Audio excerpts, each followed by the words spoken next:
Welcome back, everybody. Walter here at the workbench. Let's talk steel. And we've talked a little bit about this in the past, but I just want to go over this because it's something that's been on my mind. Years ago, 100 years ago, 150 years ago, 200 years ago, they made their tools out of iron, and then they forge welded in, and you can see the line on this. That's not a secondary bevel. That is actually a weld line. Okay? There it is. There you can see it. It's two different types of steel. Forge welded together at a certain temperature. Now,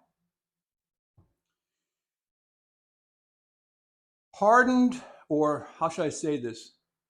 Specialized steels for harder edges, for more wear resistance, were very expensive to make. They were called crucible steel or cast steel. So they saved every little piece they could and they forge welded it onto wrought iron.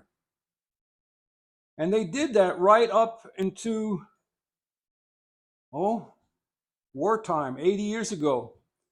Even Stanley, on their very wafer thin blades,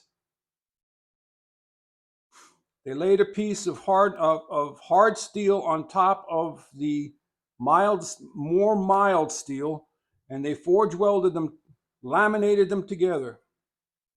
And so you end up with a hard cutting edge on a softer backed steel that was easier to sharpen. Now, I remember one time I had a chisel, and I don't believe it's here anymore. That chisel, the cutting edge, would never dull. Once I got that sharp, it would not dull. But take it to a hard piece of white oak and hit a knot, you'll chip it like that. So I'm not a metallurgist, but I did take statics and strengths of materials class in college where we discussed alloys, foundries, forging, etc.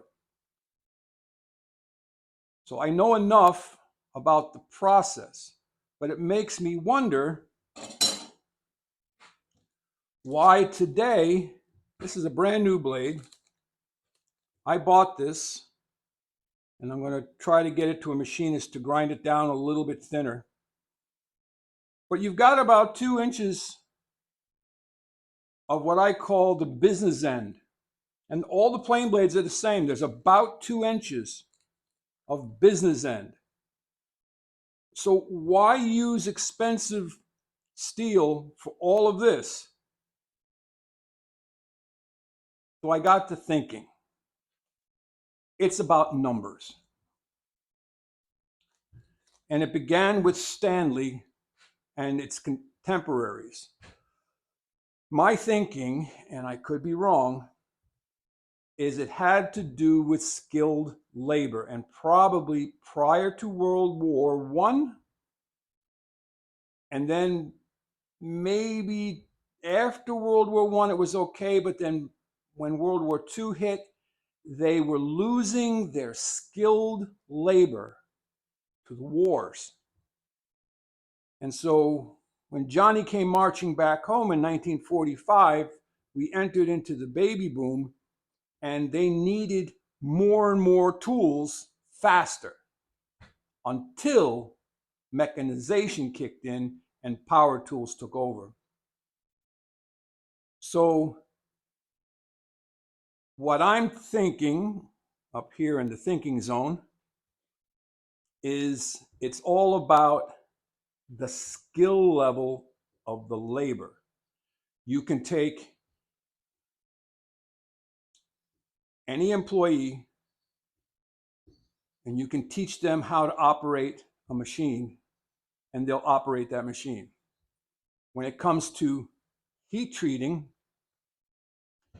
if all the blades are the same exact metal and they all take the heat treatment at the same temperature, there's no question or there's no concern about the fact that the hard metal is on one side and the soft metal is on the other. That's my thinking.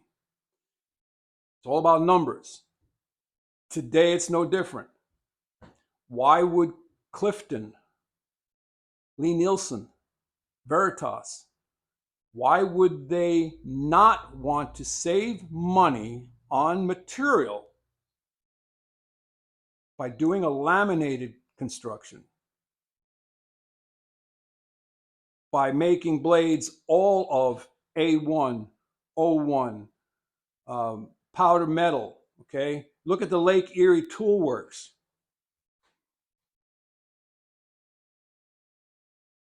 There's no need for this entire blade to be one metal. You could take this half the thickness for the business end and forge weld the Magna Cut metal, forge weld that into softer metal on the back. And I have seen there's, what's the name of the company? Zhenwu. Zhenwu is a Chinese maker that actually dovetail cuts in. They're hardened to a softer metal. They're very expensive blades, but they're absolutely gorgeous. I doubt I will ever see one. But that's my thinking. It's all about labor. All right. So that's about it for this video. Aha, I almost said today. So when you're sharpening your blades or when you're looking at planes to buy, if they have the laminated steel and they're flat enough, they're not pitted, and you can sharpen them to a keen razor's edge, cherish them because that edge is hard and they last a long time.